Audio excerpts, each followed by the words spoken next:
Ladies and gentleman, ಬಾಗಲಕೋಟೆಯಲ್ಲಿ ಕಾಂಗ್ರೆಸ್ ಗೆದ್ದರೆ Satish Jarkiholi KPCC ಅಧ್ಯಕ್ಷರಾಗೋದು confirm ಅನ್ನುವಂತಹ ಮಾಹಿತಿ ಸಿಗ್ತಾ ಇದೆ.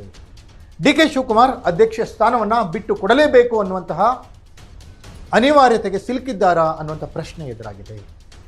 ಒಂದು ವೇಳೆ ಡಿ ಕೆ ಶಿವಕುಮಾರ್ ಅವರ ಕಡೆಯಿಂದ ಸತೀಶ್ ಜಾರಕಿಹೊಳಿ ಅವರಿಗೆ ಕೆಪಿಸಿಸಿ ಅಧ್ಯಕ್ಷ ಸ್ಥಾನವನ್ನು ಕೊಡಿಸುವಲ್ಲಿ ಸಿದ್ದರಾಮಯ್ಯ ಯಶಸ್ವಿಯಾದರೆ ಡಿ ಕೆ ಶಿವಕುಮಾರ್ ಬಲ ಕುಂದುತ್ತಾ? ಹಾಗಾದರೆ ಡಿ ಕೆ ಶಿವಕುಮಾರ್ ಕಣ್ಣಿಟ್ಟಿರುವಂತಹ ಮುಖ್ಯಮಂತ್ರಿ ಗಾದಿ ಮತ್ತಷ್ಟು ದೂರ ಆಗುತ್ತಾ?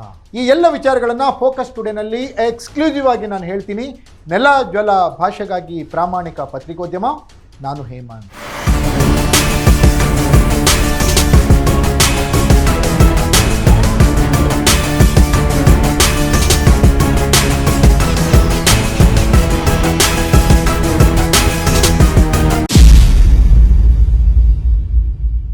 ಎಸ್ ವೀಕ್ಷಕರೇ, ರಾಜ್ಯದಲ್ಲಿ ಉಪಚುನಾವಣೆಗೆ ಅಖಾಡ ರೆಡಿ ಆಗ್ತಾ ಇದೆ.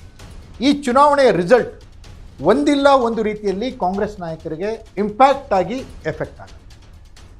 ಕಾಂಗ್ರೆಸ್ ಗೆದ್ದರೆ ಒಂದು ರೀತಿಯ ರಾಜಕೀಯ ದಿಕ್ಸೂಚಿಯಾದರೆ, ಕಾಂಗ್ರೆಸ್ ಸೋತ್ರೆ ಬೇರೆಯದೇ ರೀತಿಯ ರಾಜಕೀಯ ಧ್ರುವೀಕರಣಕ್ಕೆ ನಾಂದಿ ಹಾಡುತ್ತೆ. ಡಿ ಕೆ ಶಿವಕುಮಾರ್ ಮುಖ್ಯಮಂತ್ರಿ ಆಗಬೇಕು ಅಂತ ಹಠ ತೊಟ್ಟಿದ್ದಾರಲ್ಲ, ಅವರಿಗೆ ಈ ಚುನಾವಣೆ ಅಳಿವು ಉಳಿವಿನ ಪ್ರಶ್ನೆ. ಹಾಗೆಯೇ ಸಿದ್ದರಾಮಯ್ಯ ತಮ್ಮ ಇರುವಿಕೆಯನ್ನು ಪ್ರಚುರಪಡಿಸ್ಲಿಕ್ಕೆ ಈ ಚುನಾವಣೆ ಅವರಿಗೂ ಕೂಡ ಮಾಡು ಇಲ್ಲವೇ ಮಡಿ ಅನ್ನೋ ಥರ. ಈ ಚುನಾವಣೆಯನ್ನು ಗೆದ್ದರೆ ಮುಖ್ಯಮಂತ್ರಿ ಸಿದ್ದರಾಮಯ್ಯನವರ ಸ್ಥಾನ ಅಬಾಧಿತ ಅನ್ನೋ ಥರ ಇದೆ. ಒಂದು ವೇಳೆ ಎರಡು ಕ್ಷೇತ್ರಗಳಲ್ಲಿ ಕಾಂಗ್ರೆಸ್ ಸೋತ್ರೆ ಸಿದ್ದರಾಮಯ್ಯನವರ ಕುರ್ಚಿ ಅಲ್ಲಾಡೋದ್ರಲ್ಲಿ ಸಂಶಯವೇ ಇಲ್ಲ. ಇದೆಲ್ಲದರ ಮಧ್ಯದಲ್ಲಿ ಬಾಗಲಕೋಟೆಯಲ್ಲಿ ಕಾಂಗ್ರೆಸ್ ಗೆದ್ದರೆ ಕೆಪಿಸಿಸಿ ಅಧ್ಯಕ್ಷರಾಗಿ ಸತೀಶ್ ಜಾರಕಿಹೊಳಿ ಅಪಾಯಿಂಟ್ ಆಗೋದು ಕನ್ಫರ್ಮ್ ಅನ್ನುವಂಥ ಮಾಹಿತಿ ಹೈಕಮಾಂಡ್ ಮೂಲಗಳಿಂದ ತಿಳಿದು ಬರ್ತಾ ಇದೆ. ಎಸ್ ವೀಕ್ಷಕರೇ, ಚುನಾವಣಾ ಚತುರ ಸತೀಶ್ ಜಾರಕಿಹೊಳಿ ಈ ಹಿಂದೆ ಶಿಗ್ಗಾವಿ ಅಂದರೆ ಬಸವರಾಜ ಬೊಮ್ಮಾಯಿ ಅವರು MP ಸ್ಥಾನಕ್ಕೆ ಸ್ಪರ್ಧಿಸಿದ ಮೇಲೆ ಶಿಗ್ಗಾವಿಯಲ್ಲಿ ನಡೆದ ಉಪಚುನಾವಣೆಗೆ ಬೊಮ್ಮಾಯಿಯವರ ಮಗ ಸ್ಪರ್ಧೆ ಮಾಡಿದ್ದು. ಆ ಚುನಾವಣೆಯನ್ನು ಇನ್ಚಾರ್ಜ್ ಆಗಿ ತೆಗೆದುಕೊಂಡಿದ್ದು ಇದೇ ಸತೀಶ್ ಜಾರಕಿಹೊಳಿ. ಮಾಜಿ ಮುಖ್ಯಮಂತ್ರಿ ಬೊಮ್ಮಾಯಿ ಮಗನನ್ನು ಸೋಲಿಸುವಲ್ಲಿ ಅಲ್ಲಿ ಸತೀಶ್ ಜಾರಕಿಹೊಳಿಯವರ ತಂತ್ರಗಳು ಕೆಲಸ ಮಾಡಿ. ಈಗ ಅದೇ ರೀತಿಯ ಸಂದರ್ಭವನ್ನು, ಅದೇ ರೀತಿಯ ಅವಕಾಶವನ್ನು ಸತೀಶ್ ಜಾರಕಿಹೊಳಿಯವರಿಗೆ ಬಾಗಲಕೋಟೆಯಲ್ಲಿ ನೀಡಲಾಗಿದೆ. ಸತೀಶ್ ಕೂಡ ಇದನ್ನು ಚಾಲೆಂಜಿಂಗ್ ಆಗಿ ತಗೊಂಡಿದ್ದಾರೆ. ಹೇಗಾದರೂ ಮಾಡಿ ಅಲ್ಲಿ ಕಾಂಗ್ರೆಸ್ನ ಗೆಲ್ಲಿಸೇ ತೀರ್ತೀನಿ ಅಂತ ಹಠ ತೊಟ್ಟಿದ್ದಾರೆ.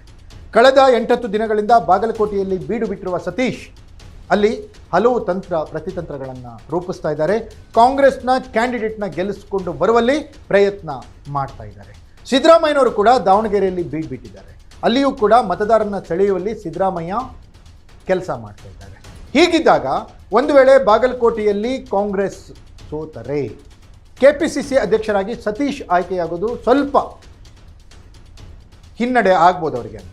ಒಂದು ವೇಳೆ ಬಾಗಲಕೋಟೆಯಲ್ಲಿ ಕಾಂಗ್ರೆಸ್ ಗೆದ್ದರೆ ಡಿ ಕೆ ಶಿವಕುಮಾರ್ ಮರು ಮಾತಾಡದೆ ಸತೀಶ್ ಜಾರಕಿಹೊಳಿ ಅವರಿಗೆ ಕೆಪಿಸಿಸಿ ಅಧ್ಯಕ್ಷ ಸ್ಥಾನವನ್ನು ಬಿಟ್ಟು ಕೊಡುವಂತಹ ಸೂಚನೆ ಹೈಕಮಾಂಡ್ನಿಂದ ಸಿಗುವ ಸಾಧ್ಯತೆ ಇದೆ ಅಂತ ಕಾಂಗ್ರೆಸ್ನ ಹಿರಿಯ ನಾಯಕರು ಹೇಳ್ತಾರೆ.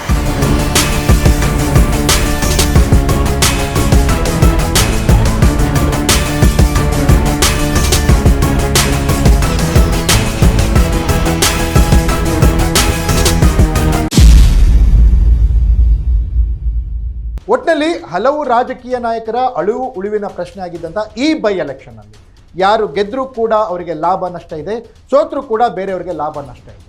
ಈ ಲಾಭ ನಷ್ಟದ ಲೆಕ್ಕಾಚಾರದಲ್ಲಿ ಸತೀಶ್ ಜಾರಕಿಹೊಳಿ ಬಾಗಲಕೋಟೆಯಲ್ಲಿ ಕಾಂಗ್ರೆಸ್ಸನ್ನು ಗೆಲ್ಲಿಸಿದ್ರೆ ಕೆಪಿಸಿಸಿ ಅಧ್ಯಕ್ಷರಾಗೋದು ಕನ್ಫರ್ಮ್. ಇದಾಗಿತ್ತು ಫೋಕಸ್ ಟುಡೇ. ನೆಲ ಜಲ ಭಾಷೆಗಾಗಿ ನೋಡ್ತಾ ಇರಿ ಫೋಕಸ್.